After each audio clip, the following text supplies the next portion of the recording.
You're listening to Inside the Village, where all news is local and no topic is off limits. So help me, Bob, it's bully in the alley. Hey, bully in the alley. So help me, Bob. Welcome to Inside the Village for the week of July 13th, 2023. I'm Scott Sexsmith alongside executive producer, who you can't see, but trust me, he's in the room, Derek Turner, who you can see and do quite often, editor-in-chief Michael Frisco. Should be the other way around. You're so hard on yourself. I'm very complimentary of Derek. It's a difference. That you are. Great episode last week. Mike Von Massow. Yeah, good. See how I slowed down there? Yeah. That's terrible that we booted his name. Are you talking about last week because this week's not that good? No, that's not what I'm saying. But the number of correspondence pieces that we received through email. Yes, we received a lot of correspondence pieces. That was kind of formal, wasn't it?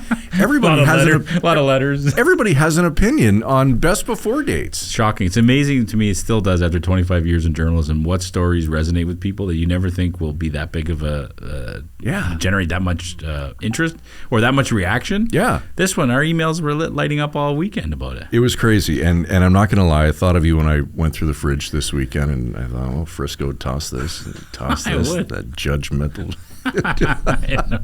It's true. I can't. I just can't. I can't. Especially stuff in the fridge. If it's past the date, it's in the fridge. Done. Maybe cereal in the cupboard. Maybe I would go over that. But mayonnaise, no way.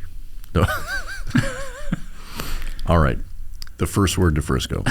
Breaking news just yesterday that we broke. The fire ban. Yeah, the fire ban. Across the province lifted. Yeah, lifted as of 4 p.m. yesterday. There's big news across our sites. A lot of people are, especially up in Northern Ontario, but everywhere where there's some room to burn.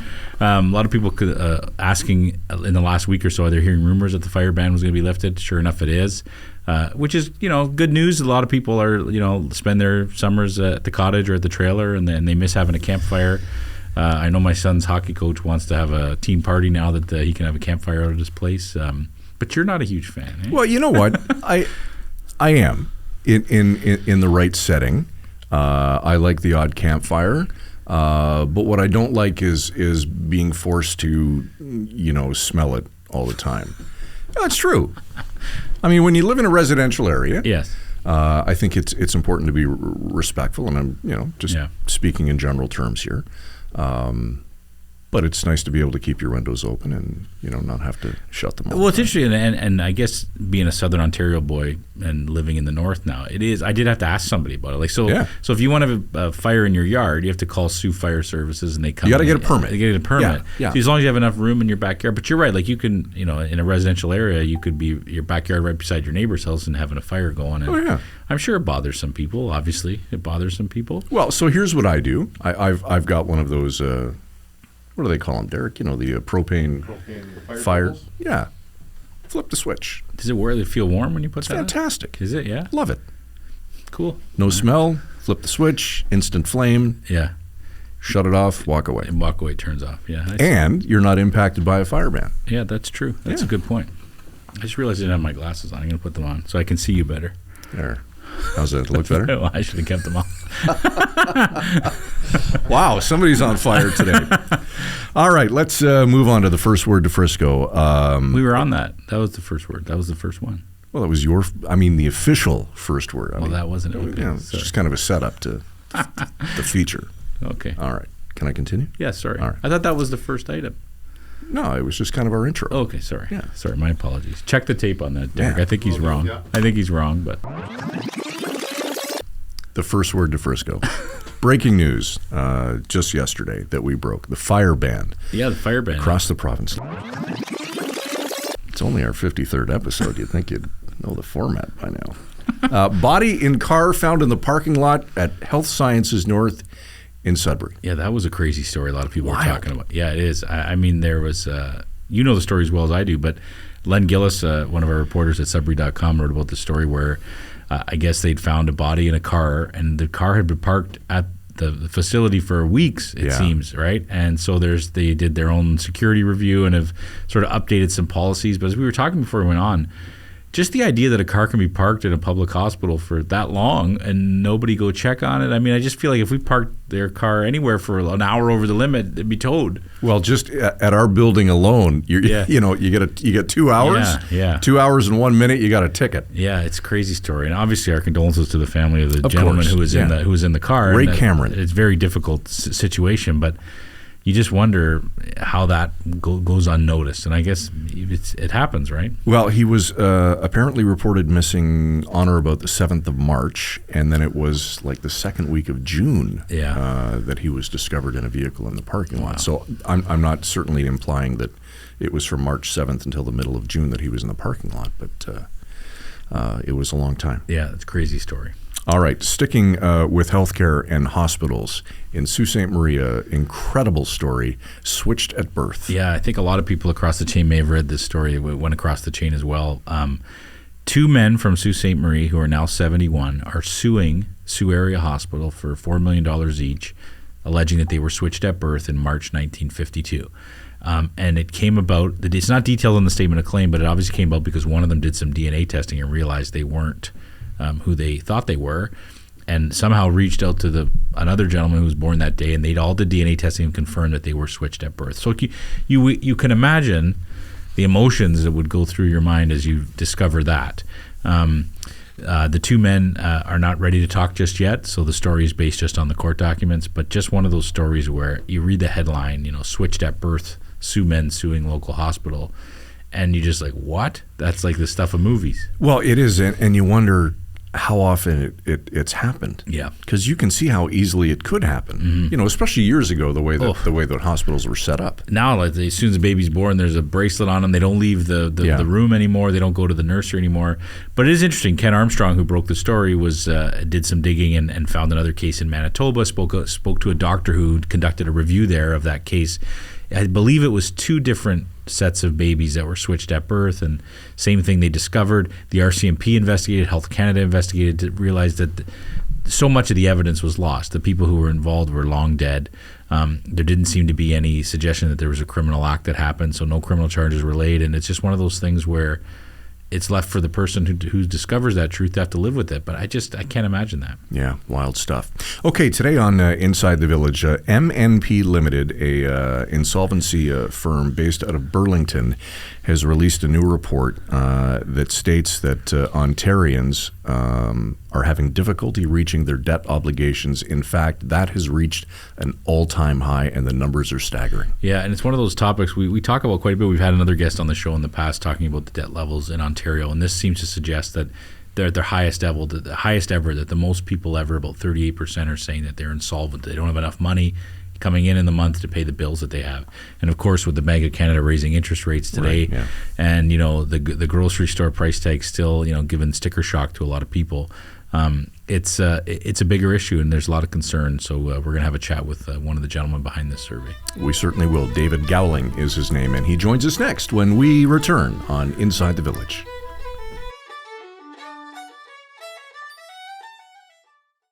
Reporters, editors, and journalists who go the extra mile to get the story and get it right. Go behind the scenes with those who cover the stories that matter most to you and your community. Look for it in the Village Features section of your favorite Village Media website across Ontario.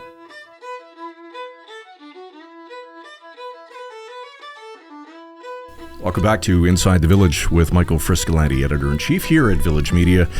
I'm Scott Sexsmith. Joined on the line right now by David Gowling. David is a licensed insolvency trustee with MNP Ltd, based out of Burlington. David, welcome to Inside the Village. Great to have you here today. Yeah, good afternoon, gentlemen. So, brand new report out. Insolvent Ontario is unable to cover their bills, debt obligations, and it's reached an all-time high. As I said to a colleague earlier today when we were discussing this, the response back to me was, what a depressing way to start my day, and it really is depressing, isn't it?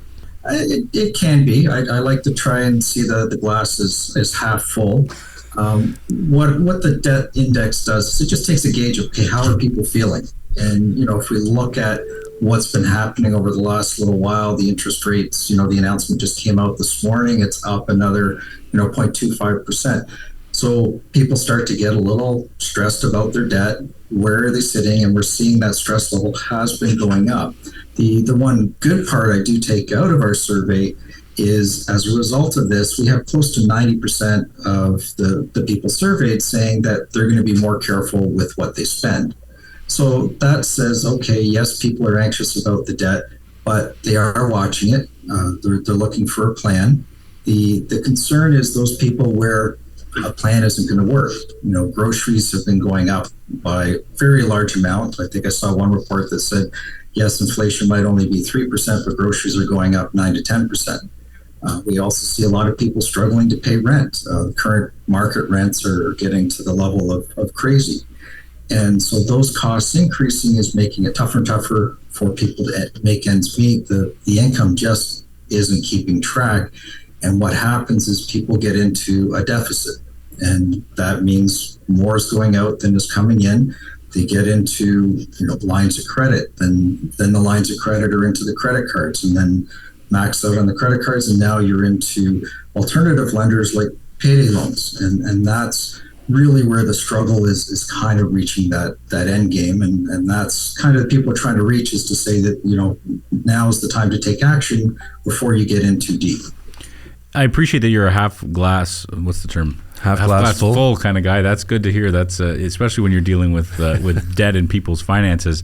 I'm not sure if I feel like I'm more of the glass half empty kind of guy when I read this, because your report is saying that more than 1/3, 38% of people that respond to this are saying that they're insolvent, that they don't have enough money every month to pay their bills. And because of some of the things you mentioned, I'm not an expert at this, but I would think it's only going to get worse with interest rates higher, with the cost of groceries, with the cost of rent still going up. In terms of seeing the numbers continue to rise, is that a worry of yours? It is a concern, because we have seen, just personally over the last 6 months, I'm much busier. I would say our numbers, I think the superintendent of bankruptcy stats are showing that insolvencies are up about 30% compared to last year. So that is an indication that, yes, that these numbers are reflecting what's going on out there. People are struggling, and it's getting to the point where people are having to take action to try and get these debts back under control. How much of this is a money management issue too, do you think, David? We were just talking before we got on, and we kind of live in the skip the dishes generation, and easy convenience that comes with a price. Is financial literacy part of the problem here, that some people just didn't understand how money works, and now they're kind of in a position where they're looking and saying, wow, I have a lot of debt? I think that is part of it. And to give people credit, what ends up happening is you're a busy household, you're managing kids, jobs. So what happens is it easily gets away from you, as you're just trying to, figure out, okay, when do I have to pay the credit card? Who's paying it this month? When are we getting groceries? It's very easy to get out of control. I look at it as, when it comes to the budgeting side, the main thing with budgeting is about balance. It's not all about cut. It's balance. How do you get everything to balance from what money is coming in to what is going out? And I say the easiest way is to start looking at your last credit card statement. And if you paid that balance off in full, then I would say, okay, 2 thumbs up. That means you've got things relatively under control. But if all you could put together was the minimum payment, or even had trouble doing that, that's when you really have to start looking at, okay, well, what is on that credit card statement? Go through your bank statement, because the debit card era, everything is tapped or plastic. You don't really keep track of just, how much is going to the coffee shop a month. A coffee a day, there's $50. Mm-hmm. Yeah, and you start doing the math on that, and it's crazy. But I think we all probably grew up in that era where you were taught that if you didn't have the money in your bank account, you don't put it on your credit card. And I don't think that that's how society necessarily works today. No, and there I would say it comes down to, if you look at the marketing, if you look at the marketing for credit card companies or any type of lender, they leave out the part where you got to pay it back. It's all about, you use this card, life will be better, the pretty pictures on the beach, those sort of things. So you kind of miss that part of, if you borrow it, you still have to pay it back at some point. Yes. Is there something, you see a lot of clients obviously come in and looking for help, right? How to get out of this debt and how to deal with their debt. Is there one or two things that is common among all of them? Is there something that they're all doing that maybe they shouldn't be? I would say the common thing that I get is is when people come to see me, it's the struggle, and this isn't happened last month. It's been, I've been struggling with this for 6 months, 2 years. And it's that sort of human nature of, things are getting a little tough. You get backed into a corner. You say, all right, I can pick up extra shifts at work. I'm going to work harder, try different ways to try and get a handle on it. But the problem is what they're seeing is they get to that point of, okay, I can't even make the minimum payments. And they start adding up the minimum payments. And now all of a sudden, they're having to forego groceries, or they're trying to, not make as many trips in the car. It's the ones of really trying to look at, okay, should I take that vacation, or, maybe do skip the dishes or the Uber Eats this week and try to do something at home instead. I think the one stat that stood out to me the most was more than half, 54% of respondents that said they were $200 or less away from not meeting their financial obligations. And when you break that down in layman's terms, I mean, that is a simple service call for maybe a broken, washer or dryer, or signing your son or daughter up for an extracurricular. That's frightening that it's that close and that many. Yeah, and that's what we saw actually across the country. Ontario seemed to be a little higher than the average. And why is that, David? That Ontario's higher? Yeah. I guess personal theory would be just, I think if we look at the cost of living, especially when, you take the city of Toronto and you say, oh, rents are really high. Sure. Well, what I see, it's not just Toronto. Like, it goes all the way west and east. I'm seeing some areas, like I also look at the area of Brantford or down in Simcoe, rents are getting not much different than being in Oakville, Burlington. And that's where you really see the difference, is because everything has been getting up so high, and yet Toronto still keeps going so high too. So it gets people to that point that $200 unexpected bill, that can be enough to be the difference with, we have a problem. It's a great point. You mentioned too that the Bank of Canada raised rates this morning to 0.25%. Sorry, excuse my math. I think a lot of people struggle with that, right? And I don't know if you can speak to this, David, but obviously the Bank of Canada is explaining to us that we need to do this to help get inflation under control, to keep that trend where inflation's going down in the bigger picture. But the average Joe in Ontario is sitting there going, man, like, that's another quarter percentage point that I have to deal with on my mortgage. Why are they doing this? Yeah. Can you speak to that? I mean, what do you say to the average person that comes in and asks you that question? Yeah, and for the average person, you're looking at it as, I've got to put food on the table. I've got to keep the roof over my head. I got to keep the kids fed and get them to school. And so that quarter percentage point, everybody gets focused on it. And well, who does it really affect immediately? It's if you have a variable rate mortgage, if you have a line of credit. But for people who are stuck with a lot of credit card debt, credit cards have been the same rate for years. They just recently, I think they raised it maybe 1%, but credit cards are 22, 23%. You get into alternative lenders and they're anywhere from 32 to 50% interest. And that's where, people get into those because they're short. Then that's where they get into that spiral. They're just paying interest. It's not going away. For the people who are on a variable rate mortgage, this quarter point is going to affect them immediately because it doesn't take much. 0.25% on a $500,000 mortgage, that can easily be $200 a month. And then, that's our other stat. Your $200 a month, that could be this number right there. Yeah, exactly. You mentioned the alternative lenders, and we've talked on the show in the past. I can't stand these payday loan companies that I see on the street with their neon lights. They're vultures, in my opinion. How are these legal, I guess, is my question. How can you have people that you deal with going to these guys and getting what you said 50%? Is it 50% interest or even higher? You'll recall a previous guest, when you annualize that rate, it worked out to like 300% interest. Yeah, it's crazy. It's nuts. I don't understand. Why does the government allow that? That I don't know. That's for greater minds than myself. I do question it. You see occasionally different municipalities will put limits on them. But I question, okay, a person coming to me is on a disability pension. How are they having a $5,000 line of credit from a payday loan company? I just, that does kind of confuse me as to how they got approved in the first place. but somebody said, hey, you can have the money, and the person took it. Yeah, it's just it bothers me a lot. I'm not quite sure how they get away with it. Obviously, there's rules in place that they do. Are there any other stats that stuck out to you a lot, David, when you look at the survey that you guys did? I think from the point of view of generally, as we say, people are getting a little more anxious, because we've been doing this index for 5 years now.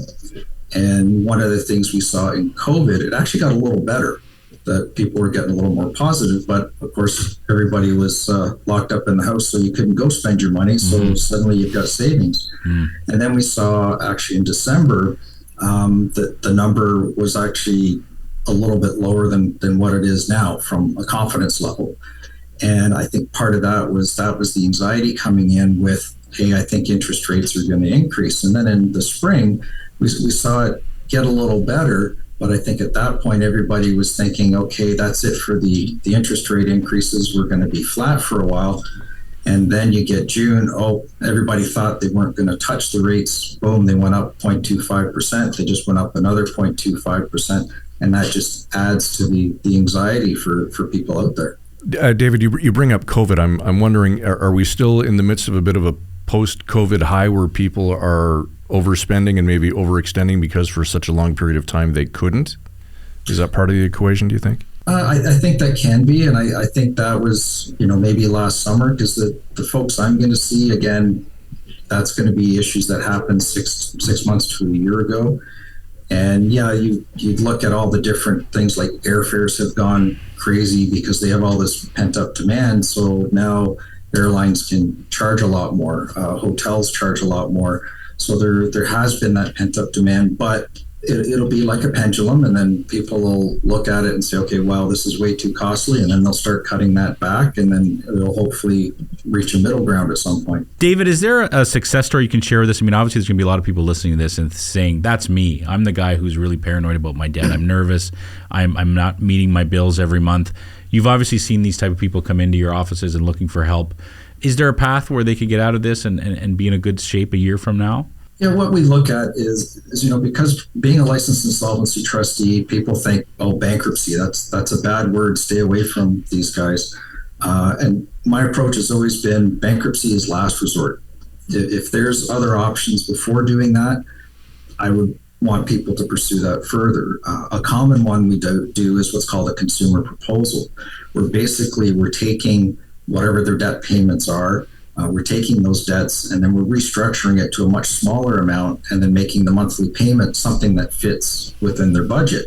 So it still gets them to the same point where we've restructured the debts. I guess a good example I could say, one a success story is I was dealing with a person who was a senior and was of the generation of, if you have debt, you pay your bills.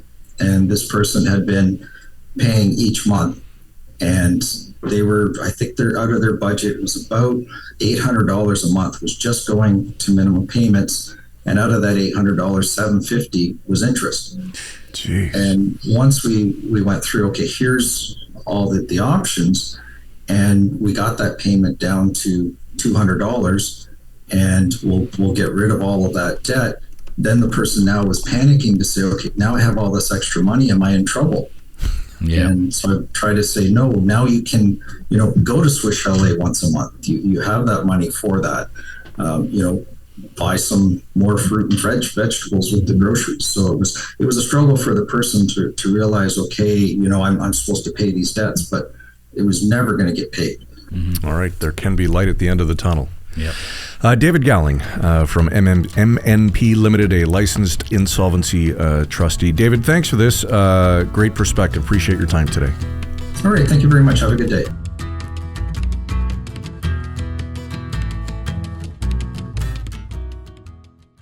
For the latest in in-depth features and enterprise journalism from your local writers at Village Media, be sure to check out The Big Read.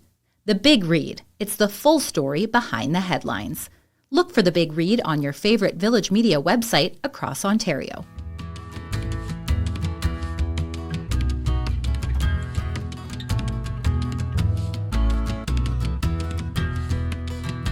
Back to wrap on Inside the Village with Michael Friscoletti, Derek Turner, and yours truly, Scott Sexsmith. Thanks to David Gowling for joining the show, an insolvency trustee with MNP Ltd, based out of Burlington. We're burlingtontoday.com. And, of course, the incomparable Brenda Jeffries is located. Those numbers, though, man, staggering, mind-blowing. Yeah, they I might get yelled at for this, but part of the thing that struck me about it when I read it is you feel terrible for people in that position, right? But I wonder how many of these people actually understand how money works. There's got to be a segment of people, especially the 50% that said, "Oh, I really regret this thing that I bought, or I regret this debt that I'm in." Yeah. Did they have any idea how debt works? Did they have any idea how what interest is? No. What it means? And I'm not the kind of guy that likes to blame the education system for all our problems, right? Because we need to be teaching our kids how money works too. But there's got to be, if you graduate high school and you have no idea what an interest payment is, then something's not right. Well, we talked about that during the commercial break, right? I mean, you're in school, you're grade 11, grade 12, about to graduate into the real world. I don't need to know in physics if train A is traveling at. Yeah. I don't care about that. Teach me about life. Yeah. Teach me about the stuff that I'm going to need to know when I walk out of these, the hallowed halls of learning into the real world. What's the stuff that I got to know? Yeah. But as David said, this genius, the way this stuff is sold to people, not just young people, all people, right? Absolutely. The credit card companies are huge celebrities pushing the credit cards, right? You even have huge celebrities pushing some of these payday loan companies, right? No question. And then skip the dishes and Uber and driving. It's all looks so easy on your phone, and no one's ever taken the time to realize, holy cow, this is way more than I would have paid if I just went over there to buy the pita pit or whatever it is you're getting. Yeah. Shameless plug. Yeah. I don't even eat pita pit. I think I chose it because it's down the street. But yeah, it's just, do they even take into consideration that's the way it is? There's so many hidden fees, and not even hidden. They're right there for you to look. Right there for you to look at and try to figure out what I pay. So I don't know. I'm not a financial wizard, but there is an element of what you said earlier. Do you have the money to pay for this thing you're going to buy? And if you do take out a loan for something, is it for the right reason? Are you taking out a loan because you're going to buy this house? And or are you taking out a loan to, buy pita pit? I don't know. Yeah. I go back to what you say about those payday places. Yeah. 300% interest rates annualized. Just it's criminal. Yeah, and I rarely have a strong opinion on things. I try to be neutral on things I cover, but I would challenge any guy who runs these, any company that runs these things. There's no way that they're doing good for anybody. And it's like the smoking episode we had. Like, this product is designed to mess you up. It's not designed to help you. Yes. It's designed to put you in more debt. What was the line? It is the only product known to mankind where if you follow the instructions as directed, will kill you. Yeah. Well, with this payday loans, if you follow it as directed, you're going to end up in a way worse position than you started. You're not going to get out of your debt by going to these guys. No. And it just, we talk about municipalities having lots of different powers. I wonder if they have the power to say, you know what, we're going to ban these in our town. We don't want these companies in our town. And no one would ever do that. But that's a whole other episode. Next week. Could be next week. And if you're from the payday loan company, give us a call. Come on, and we'll talk about. You could explain to us why you're so great. Always a seat. Would love to have the chat. That's right. Reach out to us. Let us know if you're in. itv@villagemedia.ca. You can get all episodes of Inside the Village on the internet across the Village Media Network, insidethevillage.ca, and of course, wherever you get your favorite podcasts. We will be back, the good Lord willing, next week with Derek Turner, executive producer, Michael Friscoletti, editor-in-chief here at Village Media. I'm Scott Sexsmith. Enjoy your weekend. Talk to you next week. You've been listening to Inside the Village. Frisco and Scott's Wardrobe, provided in part by Moores, Sault Ste. Marie.